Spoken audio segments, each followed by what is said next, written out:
langit yang tinggi, jalani hari dengan berani, tegaskan suara hati, kuatkan diri dan janganlah kau ragu. Takkan ada yang hentikan langkahmu. Kita akan terus berlari, takkan berhenti di sini. Marilah meraih mimpi hingga nafas tak berhenti. Kegiatan aksi nyata yang akan diminta dari CGB Angkatan 1 4 mengenai modul budaya positif. Nah, jadi di sini maksud saya mau berkonsultasi dan berdiskusi dengan kalian untuk meminta izin melakukan pengimbasan tentang budaya positif yang ada di lingkungan sekolah kita untuk Bapak Ibu guru yang ada di sekolah. Bagaimana apakah Bapak memberikan izin untuk saya nanti melakukan pengimbasan untuk implementasi budaya positif kepada guru-guru yang ada di sekolah. Terima kasih Bu Bayu. Jadi itu mungkin silakan lanjutkan. Oke semuanya, kalau ada sesuatu silakan diskusikan dengan kepala sekolah, sekolah sudah mendukung dengan tangan terbuka, lapang dada menerima saran, kritik, masukan kawan-kawan.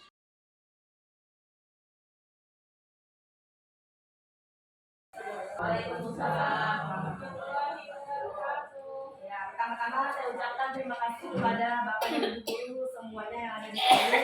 Karena pada pagi hari ini sudah berkenan hadir duduk bersama di sini untuk mengikuti kegiatan pengimbasan kami calon guru penggerak angkatan 7 di SMP Negeri 2 Sampit. Nah, pada kesempatan kali ini Bapak Ibu di sini saya berperan sebagai calon guru penggerak. Bukan berarti di sini saya lebih mengetahui atau menggurui atau banyak lebih tahu ya. Jadi kita di sini hanya sekedar sharing informasi, kemudian sharing ilmu dan belajar. Jadi akan kita pelajari di sini mengenai budaya positif Bapak Ibu. Dimana budaya positif ini nanti kita akan mengimbaskan kepada warga sekolah, terutama kita Bapak Ibu guru, juga nanti berkaitan dengan murid, kemudian seluruh warga sekolah untuk membentuk sekolah yang aman dan nyaman. Nah, untuk itu kita mendengar budaya positif. Kira-kira kalau saya boleh bertanya, apa yang terbersit di hati Bapak dan Ibu mengenai kata ini, budaya positif? Budaya yang baik, budaya yang bagus. Budaya sih mungkin sama budaya yang baik dan budaya yang bagus ya tadi. Nah ya, jadi Bapak Ibu, budaya positif di sini ada dua kata, ada budaya dan positif. Jadi kalau budaya itu sesuatu yang mungkin sering kita lakukan berulang kali, terus menerus, kemudian menjadi suatu kebiasaan atau pembiasaan. Dan di sini juga diikuti dengan kata positif. Dalam artian berarti melakukan menuju pada hal-hal yang baik. Nah, jadi budaya positif kita berupaya melakukan kegiatan secara terus-menerus dengan membiasakan diri untuk melakukan hal-hal yang bertujuan pada hal-hal yang baik. Nah, di sini ada 3 pernyataan Bapak Ibu yang saya akan memberikan kepada Bapak Ibu. Apa setuju atau tidak dengan pernyataan yang pertama? Hukuman dapat mendisiplinkan siswa. Kira-kira Bapak dan Ibu setuju tidak kalau hukuman ini dapat mendisiplinkan siswa? Tidak, bisa katakan tidak. Boleh minta alasannya kenapa memilih mengatakan tidak?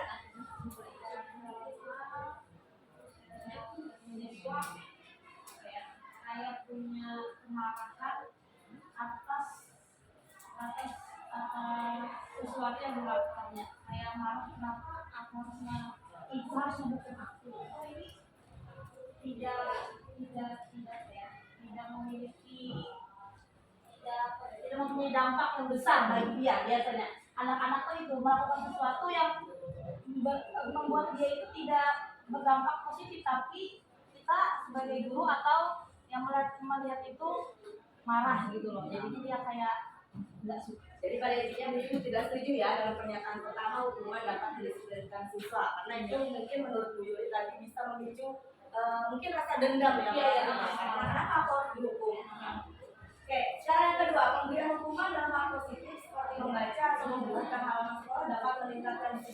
bawah. Bagaimana? Setuju? Ya. Kemudian yang ketiga, memberikan penghargaan dapat meningkatkan motivasi belajar. Oke, nah, nanti akan kita temukan jawabannya setelah kita mengulas hal yang jadi di sini tentang budaya positif nanti ada beberapa hal Bapak Ibu akan kita bahas di dalamnya. Yang pertama itu mengenai perubahan paradigma belajar dan teori kontrol, kemudian disiplin positif dan nilai kebaikan universal, ada teori motivasi, hukuman, penghargaan dan eksekusi, kemudian kebutuhan dasar manusia, posisi kontrol kita sebagai seorang guru, keyakinan kelas dan segitiga institusi. Nah, apakah budaya positif dari ketujuh ini nanti bisa kita lakukan bersama-sama untuk kemajuan sosial kita menjadi lebih baik? Nanti akan kita pelajari bersama. Nah, sebelum kita masuk ke pembelajaran ataupun informasi yang berikutnya, sekarang ini kita akan melakukan kegiatan Bapak Ibu, kegiatan kepalan tangan. Saya minta Bapak Ibu berperan, ada Bapak Ibu dan teman ya sambil menyamping. Jadi di sini kegiatannya kalau di sini katanya menyobek secara lepas lalu tuliskan sesuatu benda yang sangat berharga. Letakkan di salah satu tangan Anda dan genggam sesuatu dengan segala daya. Buatlah sebuah kepalan. Boleh dipraktekkan Bapak Ibu? Nah, jadi masing-masing menganggap bahwa kepalan tangan Bapak Ibu ini adalah memegang benda yang berharga ataupun sangat penting bagi diri Bapak Ibu. Ya. Nah, kemudian saya kondisikan di sini teman Anda mencoba sekuat tenaga dengan berbagai cara untuk memberikan benda tersebut. Misalkan yang bersebelahan ada Bu Yayu sama Bu Fia ya. Bu Yayu dan Bu Fia sama-sama menggenggam benda ataupun sesuatu yang Bu Yayu dan Bu Fia anggap berharga. Tiba-tiba kalau saya perintahkan atau misalkan saya suruh Bu Yayu memberikan benda tersebut ke Bu Fia atau Bu Fia sebaliknya memberikan benda tersebut ke Bu Yayu, kira-kira apa yang akan Bu Yayu lakukan? Apakah memberikan begitu saja atau seperti apa? Tidak mau. Kenapa tidak mau Bu Yayu? Karena mungkin bagi Bu Yayu bendanya terlalu sangat berharga mungkin ya. Oke, kalau Bu Fia sama. Nah, kira-kira ada tidak yang dengan sukarela memberikan benda yang berharga ini dari tangan? Ya, kayaknya Bu Endang ya. Bu Endang boleh memberikan Bu Endang itu kayak kepada Mas Boy. Nah, ya. Jadi Bapak Ibu semua itu ada kaitannya dengan perubahan paradigma belajar dan teori kontrol. Nah, di sini sebenarnya dalam kegiatan menggenggam tangan tadi, benda yang berharga saat kita kepalan tangan menggenggam tadi, itu ada stimulus respon dan teori kontrolnya. Di mana sebenarnya suatu kontrol yang kita miliki itu kita tidak bisa mengontrol diri orang lain. Kalau seperti Bu Yayu dan Bu Fia, ini benda yang sangat berharga bagiku. Jadi aku tidak mau memberikan ini kepada orang lain. Itu teori kontrol yang dimiliki oleh Bu Yayu dan Bu Fia. Tapi teori kontrol yang dimiliki Bu Endang berbeda. Dia boleh-boleh saja memberikan apa yang Bu Endang miliki untuk Pak Guru. Nah, seperti itu. Jadi sebenarnya teori kontrol itu adalah berada posisinya pada diri kita sendiri. Kita yang pegang kendali. Kita tidak bisa mengontrol orang lain, ya. Nah, di sini. Nah, jadi yang sering terjadi adalah ini ilusi ya. Sebuah ilusi itu kan artinya bayangan yang tidak nyata, artinya tidak benar. Selama ini kita berpikir sebagai guru kita bisa mengontrol apa yang kita mau kepada siswa kita. Kamu harus begini, kamu harus begini. Padahal pada nyatanya di setiap diri anak itu dia punya teori kontrol sendiri sama seperti kita. Saya tidak bisa memaksakan kehendak saya bahwa Bu Yayu harus kasih benda tadi ke Ibu Fia atau saya harus larang Bu Endang karena memang itu kontrolnya berada dari dirinya sendiri. Nah, begitu juga kita dengan siswa. Jadi tidak bisa kita memaksakan kehendak siswa bahwa kita seorang guru harus orang dewasa memiliki hak untuk memaksa, tidak bisa seperti itu. Nah, kemudian semua penguatan positif yang efektif dan bermanfaat itu juga sebagai fungsi bahwa kontrol itu dipegang oleh orang lain. Nah, jadi dari teori tersebut nanti akan merubah suatu pandangan atau paradigma. Jadi bagaimana mindset kita untuk merubah pemikiran dari paradigma yang lama sehingga merubah menjadi paradigma atau pemikiran yang baru dengan teori kontrol yang berada dalam diri kita. Jadi jika kita ingin berubah menjadi yang lebih baik, maka kita sendirilah yang menentukan kita mau melangkah lebih baik atau tidak. Nah itu adalah perubahan paradigma. Nah di sini kaitan berikutnya mengenai budaya positif dan nilai-nilai kebijakan dan kebajikan universal. Disiplin berkaitan dengan disiplin.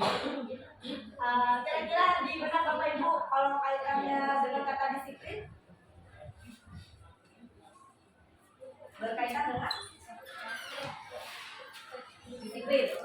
Kita kedisiplinan kita sebagai seorang guru mungkin atau siswa di dalam kelas, perlu tidak kita menerapkan disiplin di dalam lingkungan kelas atau sekolah? Perlu ya, dari dalam diri kita pun juga perlu. Nah, karena biasanya disiplin ini yang budaya kita punya adalah dia berkaitan dengan aturan, kemudian harus ada ketaatan, kepatuhan. Nah, sebenarnya kata disiplin itu sendiri adalah cara kita mengontrol diri. Bagaimana menguasai diri untuk memilih tindakan yang mengacu pada nilai-nilai yang kita hargai. Di mana kita bisa bertanggung jawab terhadap apa yang dilakukan, sehingga nilai-nilai itu bisa mengacu pada nilai-nilai kebajikan yang universal. Nah, sebagai contoh, Bapak Ibu, nah, kedisiplinan anggaplah sebagai siswa yang datang terlambat. Kita punya peraturan ya, misalkan peraturan datang ke sekolah sebelum jam 6.30. Jika kita menjadi orang yang disiplin dari seorang murid misalkan, nah jadi dia akan patuh datang sebelum jam 6.30. Nah, tapi dari disiplin ini nanti muncul nilai-nilai kebajikan, kesadaran dari dalam diri. Ada yang dinamakan kesadaran intrinsik yang memang muncul dari dirinya sendiri untuk menemukan nilai-nilai kebajikan yang sesuai dengan program belajar Pancasila. Dimana ada beriman berpercaya kepada Tuhan, kemudian berkebinekaan global, bergotong royong, kreatif, bernatif, dan mandiri. Nah, jadi disiplin itu kita artikan bahwa teori kontrol tadi ya. Nah ini. Nah, sebagai pendidik tujuan kita adalah menciptakan anak-anak memiliki disiplin diri sehingga mereka bisa berperilaku dengan mengacu pada nilai-nilai kebajikan yang universal dan bersifat motivasi intrinsik bukan ekstrinsik. Artinya disiplin memang yang berada dalam kemauan dia sendiri tanpa harus ada iming-iming dan lain sebagainya. Nah, dia merupakan bentuk kontrol diri sehingga menuntut kita mengacu pada nilai-nilai kebajikan yang universal. Nah, kemudian di sini ada teori motivasi, hukuman, penghargaan, dan restitusi. Nah, kaitan dengan disiplin tadi. Kira-kira kalau disiplin dikaitkan dengan hukuman berkaitan atau tidak ya? Apakah seseorang yang tidak disiplin harus mendapatkan hukuman? Tidak. Berarti kalau tidak disiplin penyelesaiannya seperti apa? Dikasih konsekuensi. Nah, emang beda ya antara hukuman sama konsekuensi? Ya, beda. Ya, bedanya Bu?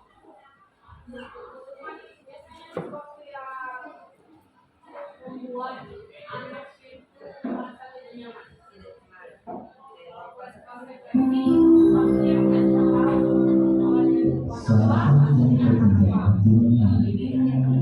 Kalian di sini ya, ada teori motivasi perilaku manusia. Jadi kita sebagai manusia itu kita punya tujuan pasti melakukan sesuatu. Jadi ada kata motivasi eksternal dan motivasi internal. Jadi disiplin yang baik adalah terkontrol pada perilaku yang memunculkan diri untuk memperoleh rasa disiplin dari dalam dirinya sendiri. Jadi yang benar adalah memotivasi internal dengan menghargai diri sendiri. Jadi motivasinya adalah saya datang terlambat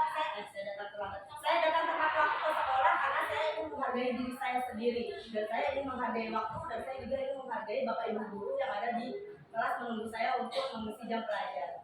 Bukan karena tidak nyaman ataupun rasa kekhawatiran akan hukuman. Artinya saya harus datang, takut duluan. Saya harus datang ke sekolah karena saya tidak mau dihukum. Nanti saya kalau datang terlambat, saya berdiri di tengah lapangan atau saya membersihkan kelas misalkan. Jadi itu bukan tulus dari hati dia motivasinya, tapi karena ada takut akan hukuman.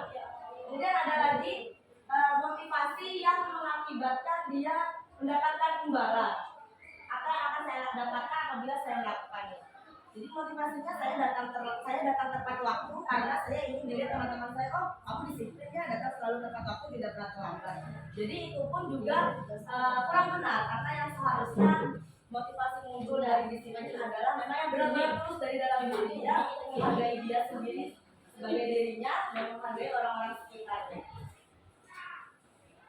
Karena menurut Ki Hajar Dewantara, merdeka itu dia tidak hanya terlepas dari perintah, akan tetapi juga cakap untuk memerintah diri sendiri. Jadi kontrol diri kita yang menegak. Nah, itu tadi perbedaan antara hukuman, konsekuensi, ya, dan ada lagi muncul satu kata yaitu restitusi. Di sini kita bisa lihat hukuman, ya, restitusi ya, bukan Oke, hukuman. Nah, di sini hukuman. Tadi mereka katakan hukuman itu loncat. di sini berasal dari sepihak ya. Artinya jika kamu salah, jika kamu terlambat, maka kamu akan berdiri di tengah lapangan. Itu adalah berasal dari satu pihak. Artinya tidak ada kesepakatan antara kedua belah pihak. Jadi gurunya saja. Kalau konsekuensi kesepakatannya kedua belah pihak. Artinya antara guru dan murid dia sudah ada pembicaraan bahwa jika kamu nanti datang terlambat, maka kamu akan menerima konsekuensinya.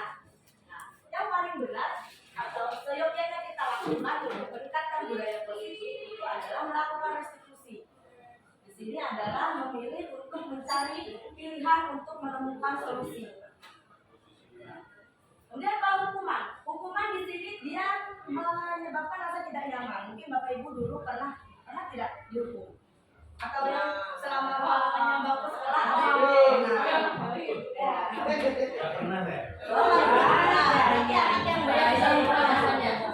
yang pernah menerima hukuman selama saya dulu Pak. Saya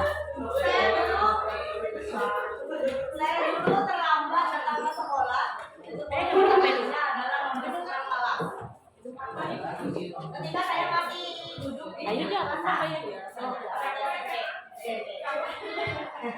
dulunya adalah nah, jadi itu jadi pada waktu satu kelas SMP hingga sekarang saya jadinya masih terikat, jadi menimbulkan jangka ingatan yang membekas gitu bahwa saya tadi pernah dihukum karena saya datang terlambat oleh guru itu, saya dimarah-marahi. Itu akan memicu bahkan juga bisa memicu rasa dendam tadi yang disampaikan oleh Bu Yang. Kenapa sih aku harus dihukum padahal kan lambatnya hanya mungkin 1 menit atau 2 menit. Kemudian konsekuensi tidak nyaman dalam jangka waktu yang pendek. Kalau misalkan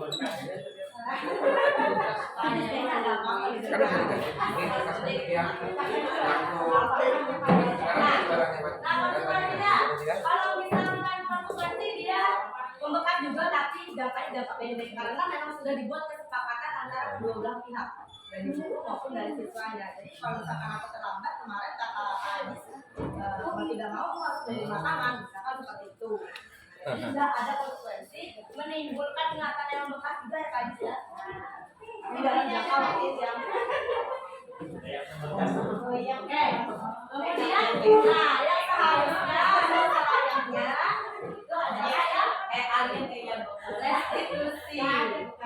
Kita menguatkan dalam jangka panjang, kita mendapatkan penguatan. Jadi dalam restitusi ini nanti akan kita bahas di penyelesaian masalah di segi 3 restitusi.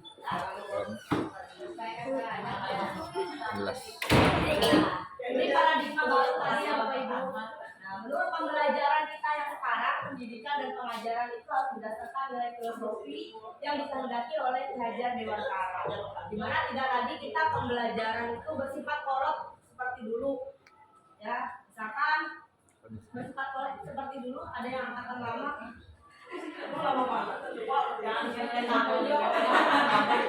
Oke, enggak, mungkin jadi perbandingannya. Kalau orang mungkin Bu Ista bisa berbagi pengalaman itu seperti apa? Ayo, yang baik sih. Enggak, pembelajaran mungkin ya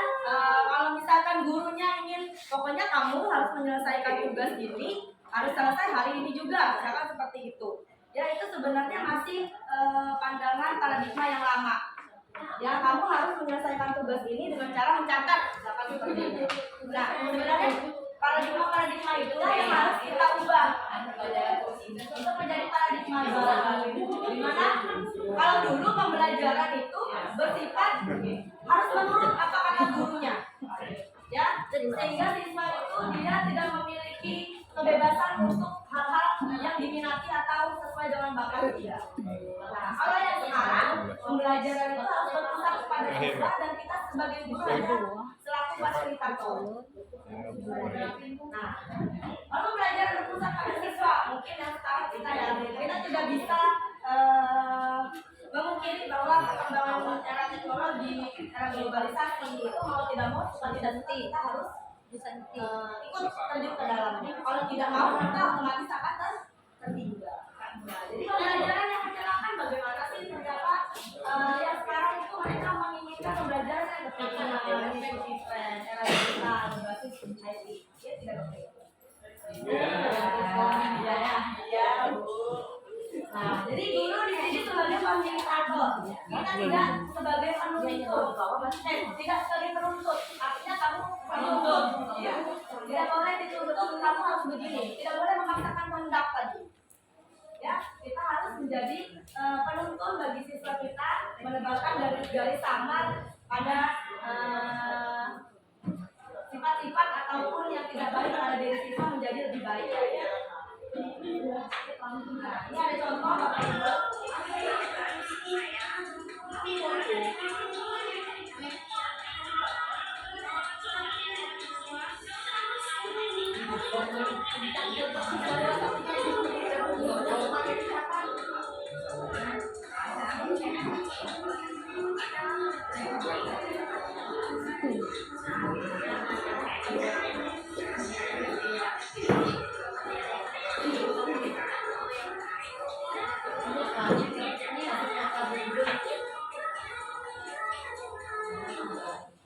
Jadi ini adalah salah satu pembelajaran yang mungkin siswa senangi sekarang. Jadi waktu itu saya kalau boleh sharing berbagi sedikit pengalaman di kelas. Ternyata siswa itu daripada diberikan soal menjawab ataupun menilai, memiliki pilihan beda dan sebagainya, dia lebih mudah berekspresi atau menyenangkan dengan cara dia. Ya, jadi kita berikan kebebasan kamu tugasnya mau mengerjakan dalam bentuk apa sesuai dengan minat dan bakatnya. Nah, yang adalah contoh. Nah, masalahnya adalah kalau semua siswa mampu menggunakan HP tersebut dengan bijak saat pembelajaran berlangsung. Nah, pada video tadi juga terlihat ya dia lagi ngevlog menggunakan IT di era digital. Ada yang temannya lewat Luar biasa.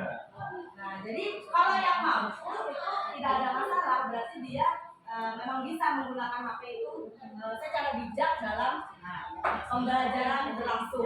Tapi untuk yang tidak mampu itu maka akan menjadi permasalahan. Dan tugas kita sebagai seorang guru adalah bagaimana kita menemukan solusi dari yang masalah itu. Nah, apakah ketika menggunakan HP tadi yang seharusnya untuk digunakan dalam pembelajaran lalu dia gunakan untuk bermain game misalkan, apakah itu sudah termasuk disiplin? Apakah dia sudah memenuhi nilai-nilai kebajikan yang universal? Dan bagaimana cara kita seorang guru memperlakukan itu jika hal itu terjadi di dalam kelas? Lalu posisi kontrol yang seperti apa yang seharusnya kita lakukan dan bagaimana solusi dari permasalahan tersebut? Nah, mengarah pada permasalahan contoh tadi ya, sebenarnya kita punya 5 kebutuhan dasar pada manusia. Kebutuhan dasar kita apa ya, Bapak? Benar ya, uang benar juga. Kalau tidak ada uang, kalau tidak ada, jadi karena tidak ada uang, abang berendang. Nah, kaitannya di sini. Yang pertama itu kebutuhan bertahan hidup, sandang, pangan, papan, kebutuhan makan, minum, bertahan hidup kita juga perlu uang benar. Kita beli makanan dari mana kalau tidak dengan uang, ya kan? Nah, jadi itu. Kemudian ada juga kebutuhan dasar yang bersifat kasih sayang dan rasa diterima. Nah, artinya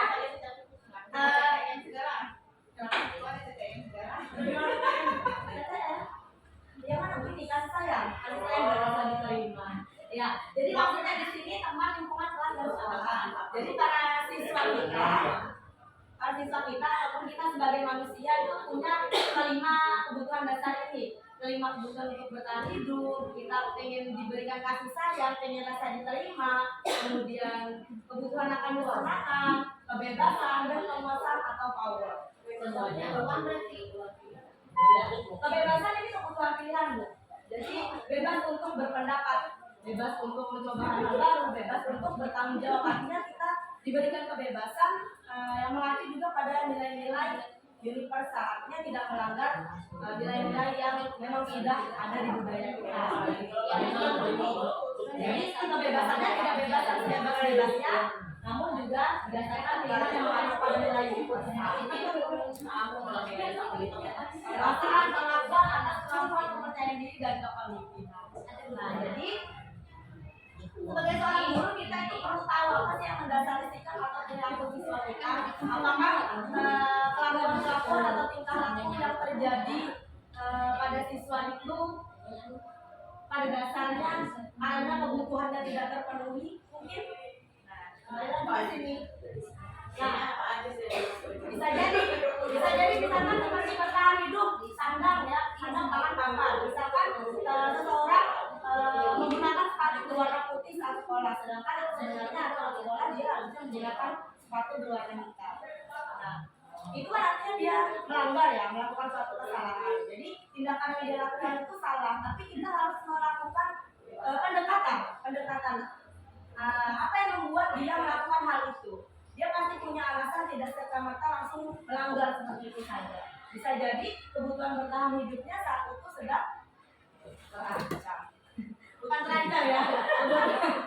Kebutuhan bertahan hidupnya maksudnya seperti Bapak misalkan dalam keadaan rumahnya banjir, nah jadi menghalangi dia untuk memakai sepatu hitamnya. Jadi mau tidak mau dia kebutuhan dasarnya tidak terpenuhi karena rumahnya kebanjiran. Jadi dia melakukan tindakan kesalahan dengan memakai sepatu yang berbeda warna atau melanggar aturan. Nah, kemudian di sini masuk ke keyakinan kelas.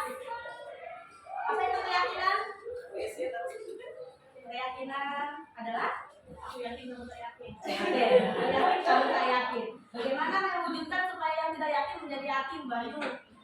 Harus ada kesepakatan bersama, Bu. Nah, harus ada kesepakatan bersama. Ya, Komitmen bersama. seperti apa itu maksud misalnya? Jadi kalau komitmen itu sendiri kan kebanyakan kita membuat keputusan berdasarkan kita sendiri tanpa melibatkan murid ya. Nah, karena dengan keyakinan kelas itu makanya ada komitmen. Apa yang diinginkan murid, apa yang diinginkan guru disepakati bersama. Seperti itu. Jadi tidak ada merugikan karena sama-sama disepakati dan komitmen bersama. Itulah keyakinan kelas. Nah, kalau kita lihat di sini, jadi tadi yang dikatakan Bu Sapia ada kesepakatan antara kedua belah pihak, bukan sebelah pihak saja, bukan mauku saja, ibaratkan ya, bukan mau bapak ibu gurunya saja, ya, tapi ada kesepakatan antara guru dan siswa. Kemudian dilakukan dalam kelas, baik itu keyakinan kelas sebagai kita guru mata pelajaran mengajar di kelas ataupun keyakinan kelas sebagai wali kelas dalam kelas. Sekarang pertanyaannya, bagaimana pelaksana kita membuat kesepakatan dan keyakinan kelas untuk mengikat kedua belah pihak antara guru dan siswa dalam pembelajaran? Bagaimana caranya untuk melakukan itu? Jadi tadi dari adanya aturan itu kita buat kesepakatan. Dari aturan kita buat kesepakatan. Kesepakatan ini nanti nilai-nilainya menjadi suatu keyakinan yang kita percaya bahwa nilai itu akan mengacu pada nilai-nilai kebajikan universal yang mengarah pada suatu pelajaran Pancasila.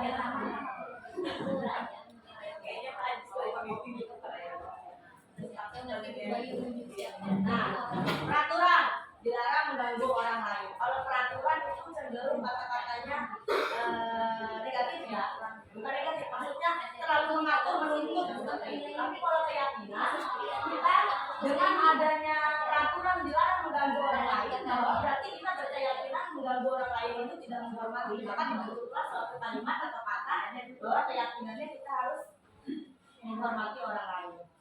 Gak ada peraturan hadir sekolah 15 menit sebelum pembelajaran dimulai. Itu juga nilai-nilai kebijakan kebajikan universal universalnya adalah menghormati orang lain. Dilarang melakukan kekerasan, menjerat tidak boleh dikatakan menghormati orang lain. Bahkan diberi kalimat menghormati orang lain. Nah, kemudian dari peraturan tadi, ya.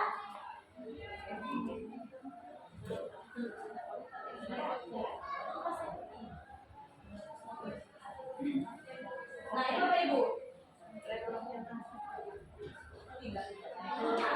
Jadi bagaimana kita membuat kelas itu kesepakatan antara kita dengan guru, siswa dengan gurunya.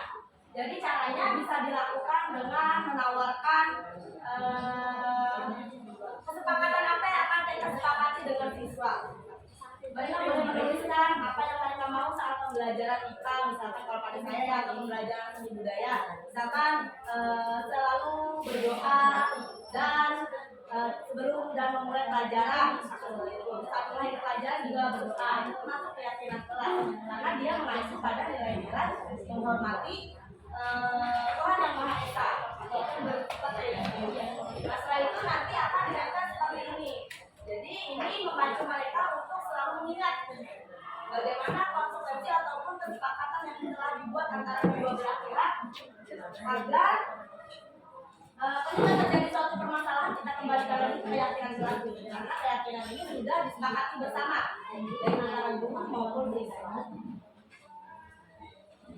Dan di sini ada posisi kontrol, posisi, ya, posisi kontrol sebagai seorang guru.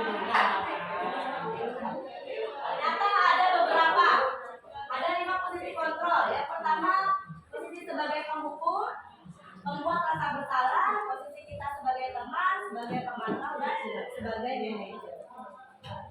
Nah, di sini ciri khasnya, kalau kita berpihak kepada guru, biasanya dia cenderung posisi kontrolnya sebagai seorang penghukum. Misalkan terlambat, kamu nih kenapa datang terlambat? Kamu tidak tahu apa peraturan sekolah jam 6.30 dan sebagainya. Nah, itu akan berdampak untuk memberikan rasa berontak, menyimpan dendam dalam diri siswa terhadap hukum yang diberikan oleh Bapak Ibu guru. Kemudian membuat rasa bersalah, biasanya itu diikuti dengan ada bicara yang cenderung lembut, namun menyalahkan atau menyindir siswanya. Kenapa ya anak ibu ini datang terlambat? Kamu tidak kasihan apa sama ibu? Kalau kamu datang terlambat terus di kelas pembinaan, kamu tidak kasihan dengan ibu, nanti kalau ibu ditegur kepala sekolah bagaimana? Nah, jadi dengan kata-kata itu membuat atau berdampak kepada siswa, dia menyimpan emosi yang terpendam. Oh iya, aku salah. Kalau aku kayak gini, aku terlambat terus, kasihan dia ditegur kepala sekolah. Pikirannya kan bisa menghina aku kan gitu. Nah, itu jadi membuat rasa bersalah. Kemudian ada posisi kontrol sebagai teman, cenderung ramah, bersenda gurau untuk menjaga suasana tetap santai. Jadi layaknya seorang guru dengan siswa dianggap sebagai guru dengan guru atau siswa dengan siswa, karena posisinya sebagai teman. Namun dampaknya itu akan muncul rasa ketergantungan karena terlalu akrab dengan guru, Ya, jadi misalkan Yuli misalkan kenapa terlambat? Aku bu, tadi malam aku kalian pendidikan anak-anak bu. Jadi itu membuat ketergantungan. Jadi bisa saja si Yuli ini nanti dia merasa nyaman atau akrab dengan hanya kepada saya, hanya kepada Ibu Bayu. Tapi ketika kasih berhadapan dengan Pak Aji, mungkin berbeda lagi. Ya, jadi itu posisi sebagai teman sudah baik sebenarnya untuk pendekatan karena kita leluasa ya bercerita dengan Bapak Ibu guru, tapi menimbulkan ketergantungan. Kemudian memantau, guru mengarahkan murid berdasarkan peraturan dan konsekuensi. Artinya di sini guru memantau, ibu lihatilah kayak kalau misalkan terlambat lagi ada konsekuensinya. Itu adalah sifatnya sebagai kontrol sebagai pemantau. Dampaknya adalah berkaitan dengan konsekuensi dan hadiah. Atau ada perjanjian misalkan kalau tidak terlambat nanti ibu kasih nilai kamu A dalam sikap disiplin. Nah, itu dulu sebagai kontrol pemantau. Nah, yang sebenarnya seharusnya terjadi seyogyanya kita lakukan dan kita budayakan di lingkungan kelas atau sekolah adalah yang ini. Dulu sebagai manajer, jadi mendorong siswa untuk dapat menciptakan menciptakan murid yang mandiri, bertanggung jawab dan mampu memecahkan masalah. Jadi kita memberikan pemecahan masalah. Bagaimana dengan pertanyaan-pertanyaan orang nanti kalau terlambat, kira-kira kamu terlambat karena apa? Kalau kamu terlambat terus menerus, apakah kamu ingin menjadi seperti itu terus? Kedepannya apa yang bisa kamu lakukan? Memang semua orang bisa berbuat salah, tapi kalau kita tidak memulai dari kita untuk menjadi yang lebih baik, maka tidak bisa. Misalkan seperti itu. Jadi kita punya motivasi atau dorongan untuk mendorong siswa menciptakan rasa bertanggung jawab dan memecahkan masalah. Dampaknya siswa bisa belajar dari kesalahan, mampu menemukan solusi dari pertanyaan-pertanyaan yang dibuat oleh guru untuk menguatkan. Jadi tidak menjatuhkan mental. Pertanyaannya, sekarang kembali ke diri kita sebagai seorang guru, apakah dari kelima kontrol itu kita sudah di mana ya? Saya pribadi kadang juga masih memiliki kontrol sebagai pembuat rasa bersalah biasanya. Jadi misalkan siswa melakukan sesuatu karena perbuatan yang tidak diinginkan, saya cenderung membuat siswa itu merasa bersalah. Jadi dia menyadari kesalahan. Tapi itu sebenarnya, misalkan seperti contoh ya, saya kecewa sekali dengan kamu. Dia yang mengatakan itu membuat rasa bersalah. Kamu tidak benar melakukannya. Kamu harus keliling lapangan untuk menerima itu. Saya lakukan dari Bapak Ibu. Ini bersifat benar. Nah, benarnya di sini bagaimana mau bisa menyelesaikan masalah itu adalah berlaku sebagai jadi kita kembali lagi kepada diri kita untuk kontrol mana yang memang lebih baik untuk perubahan kita. Harusnya ada kontrol ya. Ini pembahasan berikutnya adalah segitiga institusi. Nah, segitiga institusi tadi kaitan kelasnya adalah dengan 5 fungsi kontrol tadi ya. Jadi ketika siswa itu datang dengan permasalahannya, kita tidak boleh langsung menjudge bahwa kamu ini salah. Kalau kita memegang peran yang penting sebagai kontrol manager, maka yang harus kita lakukan ada 3 tahapan: menstabilkan identitas, kemudian memvalidasi tindakan yang salah, baru menanyakan keyakinan apa yang telah kita sepakati di kelas. Bahasanya seperti ini. Menstabilkan identitas, misalkan untuk siswa yang salah memakai sepatu tadi warnanya putih, seharusnya warna hitam. Jadi jangan kita judge dulu, kamu ini kenapa salah memakai sepatu putih, bukan kehabisan pakai sepatu hitam. Kita menstabilkan dulu keadaan. Tidak boleh kita langsung menjudge bahwa siswa itu salah. Jadi kita bisa dengan berkata Bapak Ibu ataupun semua manusia di dunia ini bahkan juga pernah berbuat salah ya, karena kesempurnaan ada diri Allah tegang kayak ini bagus. Oke, nah kemudian kita masih bisa menyelesaikan permasalahan ini. Bapak dan Ibu tidak mau mencari tahu siapa yang benar siapa yang salah, tapi justru mencari solusi dari permasalahan supaya bisa dipecahkan. Itu adalah penstabilan identitas. Nah, kemudian bagaimana validasi tindakan yang salah? Kamu bisa saja melakukan hal yang lebih buruk, tapi kamu kan tidak melakukannya. Apa yang buruk misalkan? Masa tadi gara-gara sepatu hitamnya kebanjiran dia datang ke sekolah nyeker, kan itu lebih buruk ya. Nah, masih mending dia datang ke sekolah menggunakan sepatu atau alat kaki walaupun berbeda warna. Nah, masih punya alasan dia mengapa melakukan itu, karena rumah saya tadi malam kebanjiran. Nah, tidak boleh kita harus tetap berusaha ya menjaga itu, tapi tambahkan sikap lain yang baru. Apakah kamu mau berubah dan bisa melakukan yang lebih baik besok lagi? Dan itu kita kembalikan lagi kepada keyakinan kelas. Apa nilai yang kita percaya di kelas atau di sekolah? Keyakinan kelas ataupun kesepakatan tadi. Nilai-nilai universal apa yang telah disepakati? Kelas yang ideal itu seperti apa? Apakah kamu ingin menjadi anak yang seperti apa? Apa yang kamu rasakan ketika kamu melakukan itu? Dan kamu ingin menjadi orang yang seperti apa? Ya, jadi karena setiap orang tadi pernah merasa bersalah, kemudian dia punya alasan.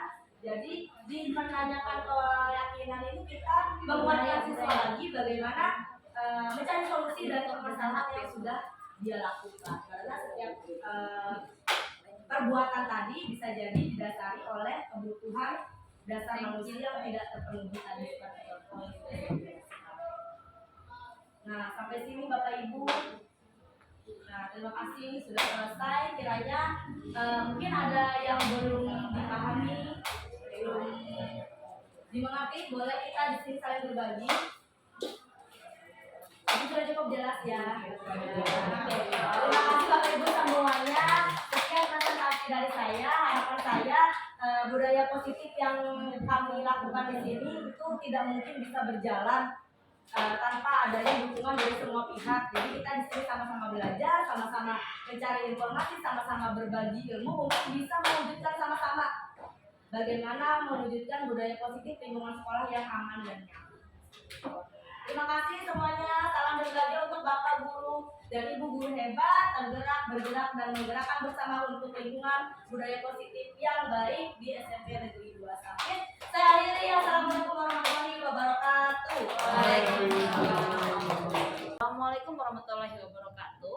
Dalam pemaparan yang telah dijelaskan Ibu Bayu tentang budaya positif, ilmu yang saya dapat adalah yang pertama itu adanya tentang keyakinan kelas. Yang kedua, restitusi. Tindak lanjutnya adalah yang saya lakukan untuk mata pelajaran saya nanti. Yang pertama, saya akan membuat keyakinan kelas untuk siswa supaya siswa lebih patuh dan tidak dipaksa. Itu adalah kemauan dirinya sendiri. Yang kedua, juga kalau misalnya ada masalah nanti dalam keyakinan kelas itu, saya sebagai guru akan menjadi manajer, tidak memaksa, tapi mengarahkan siswa kenapa dia melakukan kesalahan tersebut dan dia akan mencari jalannya sendiri dalam permasalahan tersebut supaya tidak mengulanginya lagi. Yang saya dapatkan hari ini sangat bagus sekali ya, sangat memotivasi ya, terutama tentang tadi bahwa kita tidak boleh menghukum siswa ketika siswa melakukan kesalahan, itu harus diselesaikan dengan budaya restitusi. Jadi saya tahu bahwa ternyata ada istilah-istilah hukuman, kemudian ada istilah tadi konsekuensi, kemudian ada istilah restitusi gitu ya, untuk menyelesaikan permasalahan-permasalahan yang biasanya terjadi di dalam kelas gitu ya. Untuk tindak lanjutnya saya akan menerapkan apa yang diajarkan tadi, disampaikan tadi oleh rekan tadi ya, supaya kedepannya jadi lebih baik.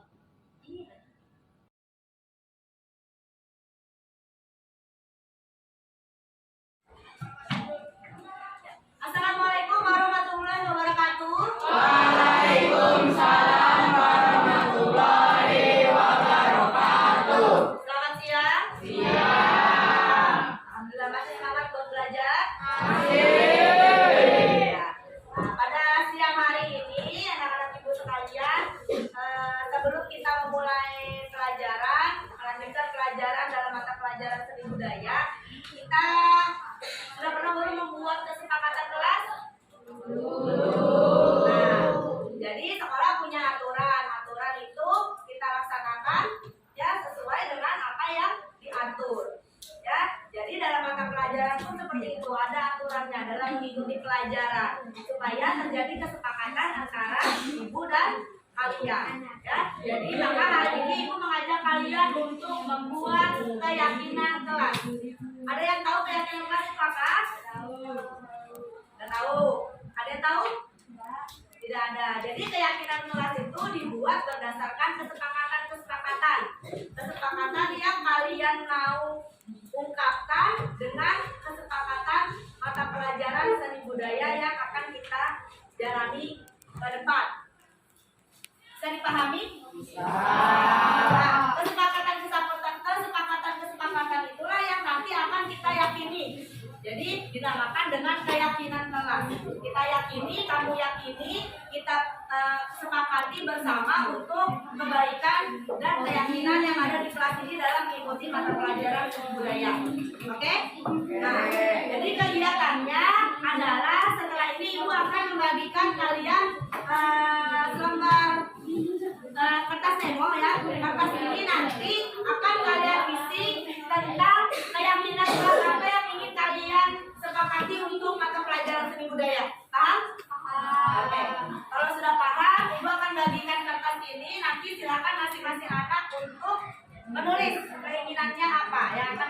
tadi di jam pelajaran seni budaya. Baikkanlah. Silakan tolong dibagi ke temannya yang belakang. Oke, sudah semua? Sudah. Sekarang ada papan tulis untuk tempat menempel hasil dari pemikiran masing-masing siswa atau kalian yang keyakinan kelas mata pelajaran seni budaya.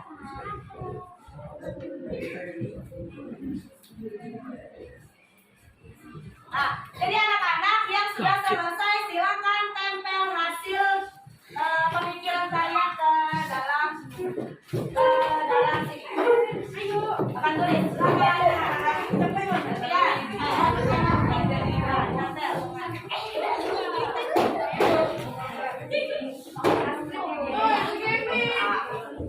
Cinta.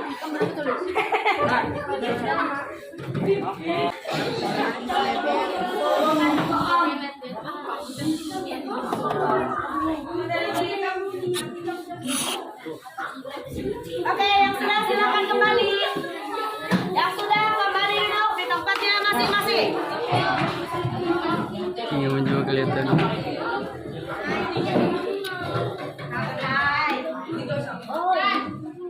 Jangkol.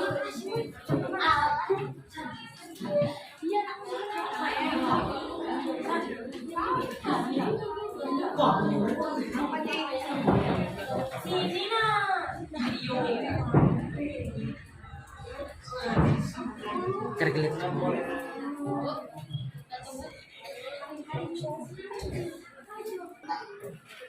nah terima kasih ya, tadi kalian sudah mengungkapkan keinginan kalian mengenai keyakinan dan kesepakatan kelas. Masing-masing sudah ditempel, ini akan dibuktikan ya.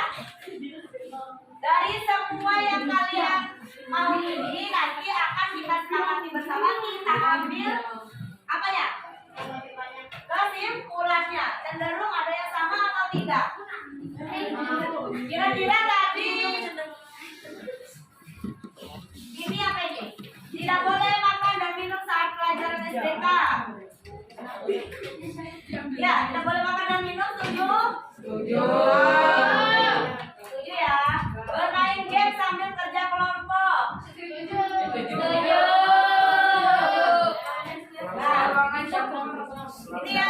Jadi ini tidak boleh makan dan minum saat jam pelajaran, ada beberapa orang. Mana tadi? Tidak boleh makan dan minum saat jam pelajaran. Kemudian apa lagi ini? Tidak ada yang berbicara lagi dan semua harus fokus. Oke, ini berarti masuk juga ke dalam kedisiplinan. Kemudian mengerjakan tugas dengan baik. Ini mengerjakan tugas dengan baik. Ini jadinya kita lebih spesifikkan, tidak boleh datang terlambat. Oke. Mengucapkan salam. Masuk kelas tepat waktu. Saat ibu masuk kelas harus bersih, oke. Seni budaya belajar di luar ruangan. Oke. Bermain game tadi, mana game tadi ya?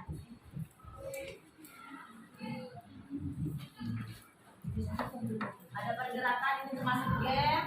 Mengerjakan sendiri kakak, ada yang kerja kelompok, ini bermain game. Tugas sebelum nanti sudah belajar mengucapkan salam.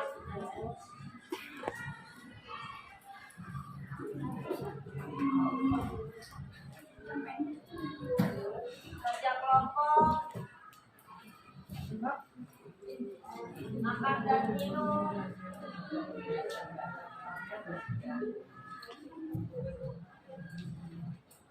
Bermain game, mengucap salam, kebersihan. Mana tadi kebersihan? Ini bersih.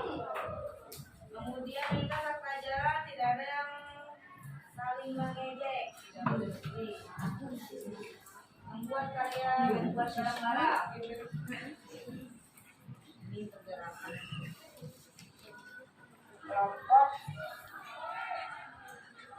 Oke, ada beberapa poin ya yang di sini sudah ibu tangkap. Nah, jadi nanti akan kita rumuskan kesimpulannya menjadi beberapa poin yang harus kita sepakati dan kita yakini bersama dalam pelajaran seni. Nanti akan kita tuliskan di sini. Ya, anak-anak, sekarang akan kita ambil kesimpulan ataupun garis besar dari apa yang sudah kalian tuliskan di sini. Yang pertama tadi di sini adalah berkaitan dengan berdoa dan sebelum dan sesudah belajar. Kalau kaitannya dengan berdoa berarti nilai-nilai yang kita yakini apa? Keagamaan. Bahasa lainnya? Profil pelajar Pancasila yang pertama?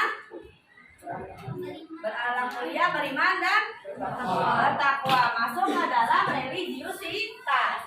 Berarti unsur keyakinan yang kita miliki adalah keyakinan yang religius, bersikap keagamaan. Tadi poinnya adalah berdoa sebelum dan sesudah. Setuju? Setuju. Oke, berarti ini yang kita yakini dan kita sepakati. Dalam pelajaran seni budaya harus berdoa sebelum dan sesudah belajar. Sepakat ya? Oke. Itu untuk nilai religiusnya. Kemudian di sini tadi Ibu membaca berkaitan dengan ini, tidak boleh membuang sampah sembarangan di kelas. Saat Ibu masuk kelas, kelas harus bersih. Kira-kira masuk ke dalam nilai apa yang diyakini? Kebersihan. Berkaitan dengan apa? Ya, benar, lingkungan. Berarti kebersihan lingkungan. Nilai yang kita yakini adalah kebersihan lingkungan. Poinnya apa yang kalian kehendaki tadi? Berarti harus membuang sampah pada tempatnya.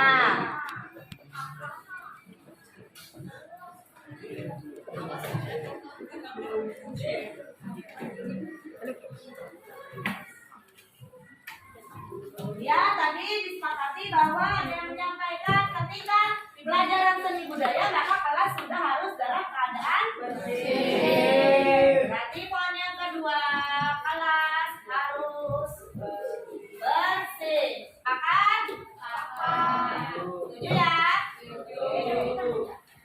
Kemudian ada lagi ini, banyak yang menyampaikan bermain game, bekerja kelompok. Kemudian ada pergerakan badan seperti senam, bermain game. Kira-kira masuk ke dalam nilai yang apa yang kita yakini?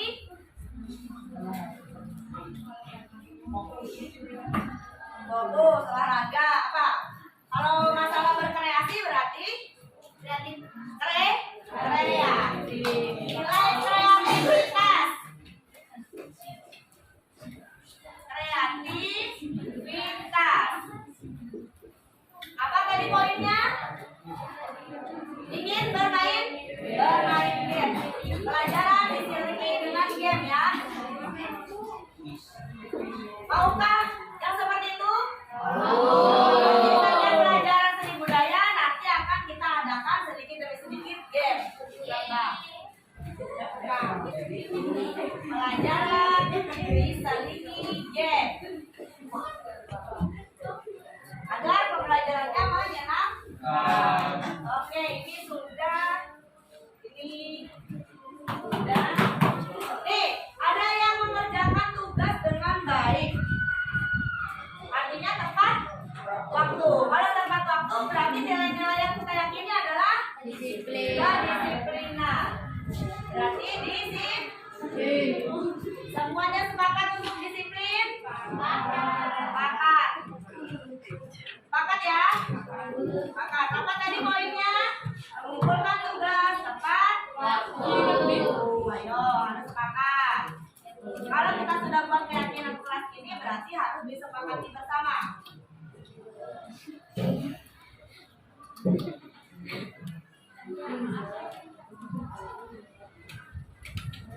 Oke. Ini sudah. Kemudian di sini banyak menyampaikan bahwa berkaitan dengan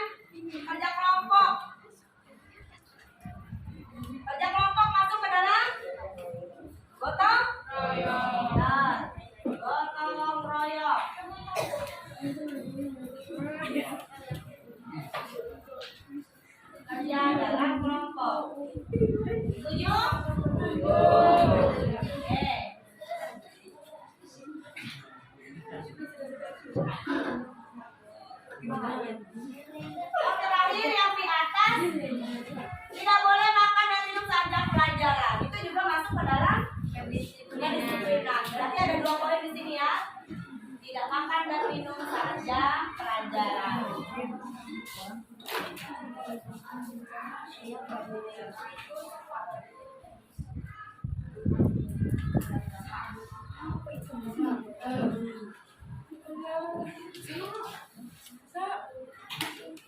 Oke, nah tadi kita sudah ambil kesimpulan dari beberapa pendapat yang sudah kalian sepakati bersama di sini.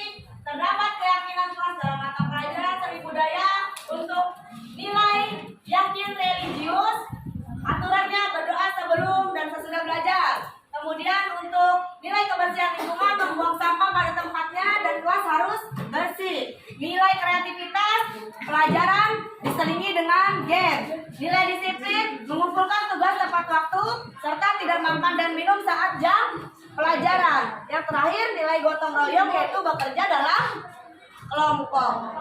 Sepakat dan setuju ini semua? Oke.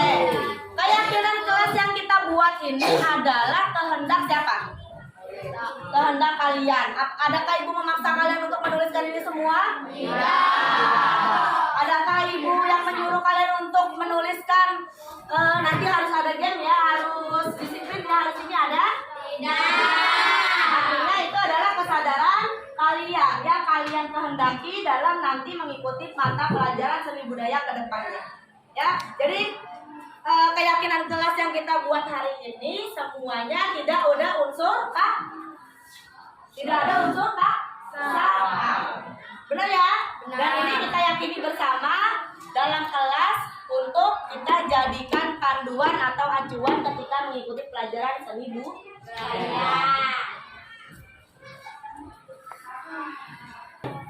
Ya anak-anak, sudah tadi ya kita sepakati. Sekarang ibu minta kalian masing-masing ada berapa nilai ini? 1, 2, 3, 4, 5. Ibu minta 3 perempuan dan perwakilan 2 laki-laki untuk menuliskan keyakinan yang sudah kita rangkum bersama. Laki-lakinya berapa orang? 2 orang. Siapa yang mau? Tolong dituliskan ke dalam kertas ini untuk kita sepakati dan kita tempel. Siapa laki-lakinya mau? Ya, tadi 1. Kemudian siapa? Ini. Oke. Berarti Pak Aris menuliskan yang religius. Kemudian Adil menuliskan yang kebersihan lingkungan. Perempuannya siapa? Kamu menuliskan yang kreativitas. Kemudian ini yang disiplin.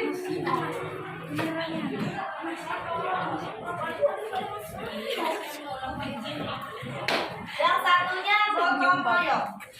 Jadi perwakilan teman-temannya ini akan menuliskan hasil keyakinan kelas yang sudah kita sepakati bersama untuk ditempel. Ditulis ya, religiusitas poinnya apa? Sudah dapat tadi kan masing-masing? Oke, silakan ditulis. Sudah selesai menuliskannya? Sudah. Depan ditempel dalam keyakinan kelas yang akan kita tempel dan kita sepakati bersama.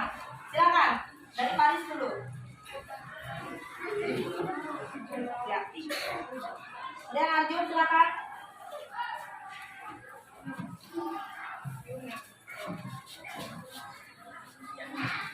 Oke, selanjutnya. Di sini, di antaranya. Oke, lanjut.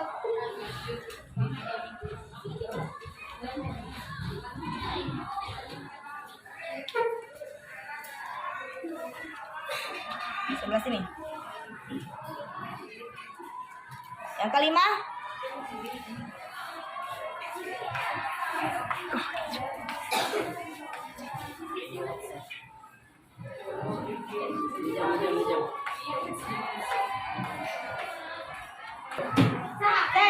Sudah ditempel kesepakatan kelasnya karena ini ya keyakinan kita masing-masing. Tolong duduk.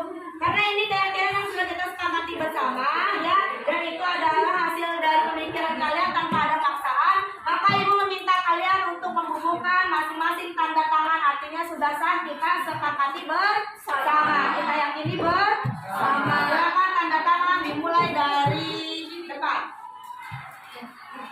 Diikutilah temannya. Ayo, langsung biar cepat. Tanda tangan di tempat yang kosong, sini. Silakan. Lanjut.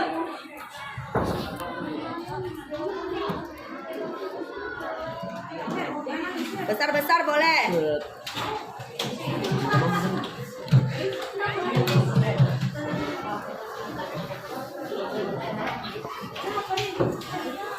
Selanjutnya silakan. Di sini boleh, jangan di situ semua. Ke-36 siswa yang menyepakati, yang meyakini keyakinan kelas ini tanpa ada unsur paksaan wajib menandatangani. Silakan, selanjutnya belakang.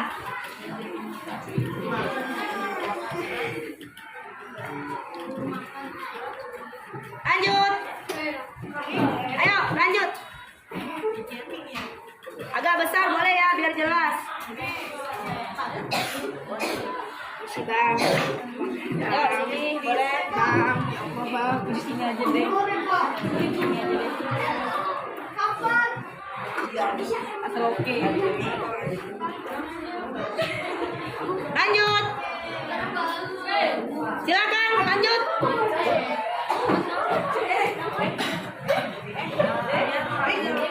Lanjut, silakan. Di sini boleh, di sini boleh. Boleh. Ini masih kosong sini. Ayo.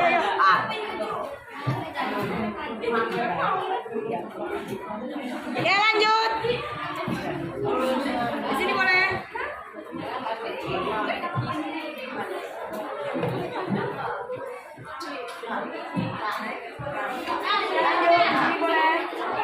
Lanjut, perempuannya lagi, yuk.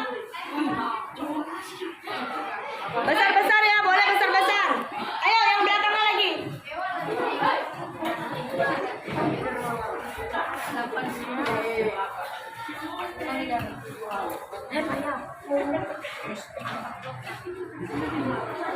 Ya, boleh maju semuanya yang belum. Di tempat yang kosong boleh. Agak besar nggak apa-apa ya. Sini nah. Ikem tuh nama apa? Ini nah, yuk nah. Agak besar kayak gini. Nah.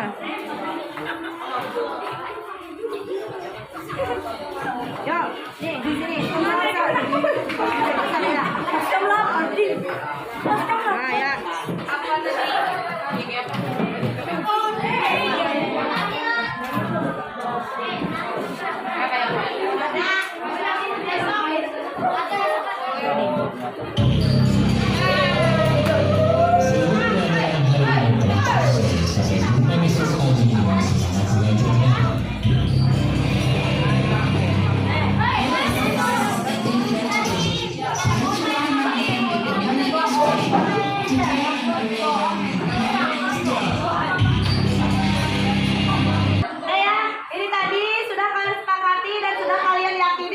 Ditandatangani, artinya kesepakatan ini sudah sah, kamu sepakati bersama.